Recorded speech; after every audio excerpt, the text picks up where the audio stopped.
O cangaço foi um fenômeno social que se manifestou na região semiárida do Brasil entre 1870 e 1940, com o bando de Lampião sendo o mais notório. Ele marcou o sertão nordestino, influenciado por fatores políticos, sociais e culturais, sendo composto por grupos de cangaceiros que viviam de forma seminômade, utilizando a caatinga como refúgio, o que dificultava a ação do Estado. A partir da proclamação da República, em 1889, o poder central se transferiu para as elites locais, principalmente os coronéis, e foi nesse cenário que o cangaço ganhou força. Os bandos cometiam crimes como assaltos, assassinatos e mutilações, além de, por vezes, dominarem pequenas cidades do sertão, controlando as comunicações locais. Alguns cangaceiros trabalhavam para coronéis, eliminando opositores em troca de pagamento. Resumo sobre o cangaço,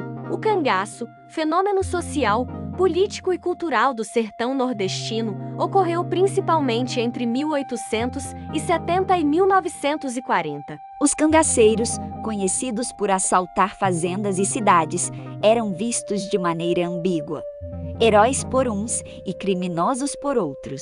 Para combatê-los, foram criadas as volantes, tropas policiais especializadas em caatinga. Lampião, o mais famoso dos cangaceiros, perambulou pelo sertão por 20 anos até ser morto em 1938, ao lado de Maria Bonita e outros membros de seu bando. Hoje, o cangaço é parte da cultura brasileira, tema de diversas manifestações artísticas. O neocangaço, um fenômeno criminoso contemporâneo, remete ao antigo cangaço com suas táticas violentas. Origem e contexto histórico do cangaço.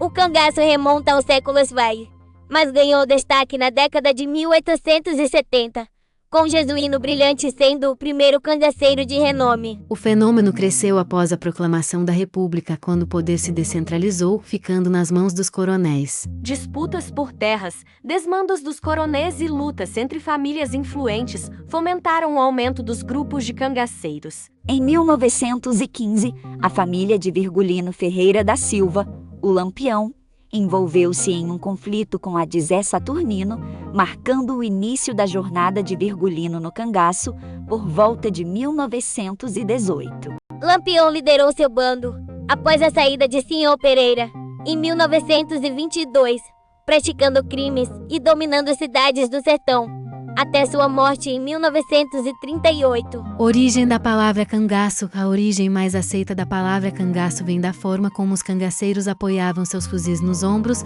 lembrando a canga dos bois. Características e atuação dos cangaceiros. O cangaço era marcado pela mobilidade dos grupos, que se escondiam na caatinga, atacavam cidades e dominavam autoridades locais. Sua estética peculiar, com chapéus de couro, lenços coloridos e ornamentos de ouro, criou uma identidade própria, sendo absorvida pela cultura nordestina. Os cangaceiros sempre carregavam facas, pistolas e armas de fogo, e Lampião era famoso por costurar e bordar suas próprias roupas. Lampião e Maria Bonita. No final da década de 1920, Lampião conheceu Maria Bonita, que se juntou ao bando. Em 1930, ela foi a primeira mulher a fazer parte do cangaço, seguida por outras. O casal teve uma filha, Maria Expedita, que foi criada por amigos do casal devido à vida perigosa que levavam. Principais cangaceiros e Jesuíno Brilhante foi um dos primeiros cangaceiros, conhecido por sua oposição